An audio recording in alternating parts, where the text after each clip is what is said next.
ভাবুন তো, যে দেবতার নাম শুনলেই মানুষ ভয়ে কেঁপে ওঠে, যার এক দৃষ্টিতে রাজা ভিখারি হয়ে যায়, সেই শনিদেব একদিন নিজেই পড়েছিলেন ভয়ঙ্কর বিপদ। এমন এক সময় এসেছিল যখন দেবতা, দানব, এমনকি স্বয়ং গ্রহরাও শনিদেবের শক্তিকে ভয় পেত।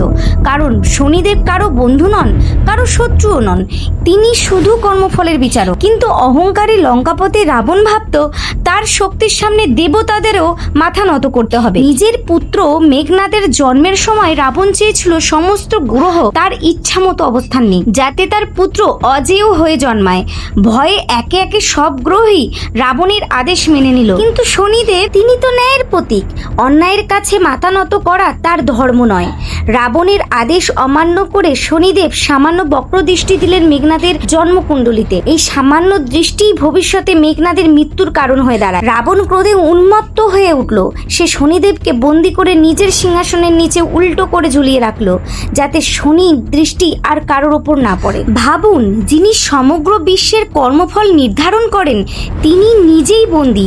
কিন্তু অন্যায় বেশি দিন টেকে না। যখন হনুমানজি সীতামাতার সন্ধানে লঙ্কায় প্রবেশ করেন, তিনি রাবণের প্রাসাদে বন্দী অবস্থায় শনিদেবকে দেখতে পান। শনিদেব তখন কাতর স্বরে বললেন, হে পবনপুত্র, আমাকে মুক্ত করুন, আমি অন্যায়ের শাস্তি দিতে চাই। হনুমানজি সঙ্গে সঙ্গে তাকে মুক্ত করলেন, আর মুক্ত হতেই শনিদেব তার তীর্যক দৃষ্টি ফেললেন লঙ্কার উপর। পরের মুহূর্তেই শুরু হলো ধ্বংস। স্বর্ণের লঙ্কায় আগুন জ্বলে উঠল, রাবণের গর্ব ভেঙে চুরমার হয়ে গেল, আর চারিদিকে নেমে এলো বিপর্যয়। রাবণ তখন বুঝলো, শক্তি দিয়ে দেবতাকে বন্দি করা যায়, কিন্তু ন্যায়কে কখনো হারানো যায় না। শনিদেবের দৃষ্টি ধ্বংস আনে ঠিকই, কিন্তু সেই ধ্বংস শুধু অন্যায়ের জন্য।